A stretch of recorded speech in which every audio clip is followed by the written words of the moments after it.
வணக்கம் மக்களே. ஏப்ரல் மாதத்தோடைய வளர்பிறை சஷ்டி திதியானது ஏப்ரல் 3ஆம் தேதி தான் அனுஷ்டிக்கப்படுது.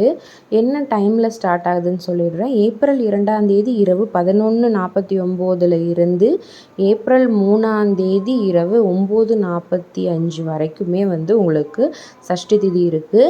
யாரெல்லாம் முருகப்பெருமானை வேண்டி விரதம் இருக்கணும்னு நினைக்கிறீங்களோ இந்த சஷ்டி திதியை தவற விடாமல் நீங்கள் விரதம் இருந்துக்கலாம். இந்த சஷ்டி திதி நல்ல விசேஷமான சஷ்டி திதி தான். பங்குனி உத்திரம் வரப்போகுது. பங்குனி மாதத்தில் வரக்கூடிய சஷ்டி திதி. ஸோ யாரும் இதை தவற விட்டுறாதீங்க. குழந்தை பாக்கியம், திருமண தடை இருக்கிறவங்க விரதம் இருங்க. முருகனுக்குரிய பொருட்கள் எல்லாமே படைச்சி, அரளிப்பூ, செண்பகப்பூ இதெல்லாமே படைச்சி நெய்வேத்தியம் செஞ்சு வச்சு வழிபாட்டு வாங்க. பக்கத்தில் இருக்க முருகர் கோயிலில் நல்லா பாலபிஷேகம், எல்லா விதமான அபிஷேகமும் பண்ணுவாங்க. போய் கலந்துக்கோங்க, ரொம்ப நல்லது. இன்னும் இது மாதிரி நிறைய வீடியோஸ்க்கு என்னோடய பேஜை ஃபாலோ பண்ணிக்கோங்க. நிறைய ஆன்மீக வீடியோஸ் இது மாதிரி வரும். சப்ஸ்கிரைப் பண்ணிக்கோங்க யூடியூப்லேயும். தேங்க்யூ. டாடா பாய்.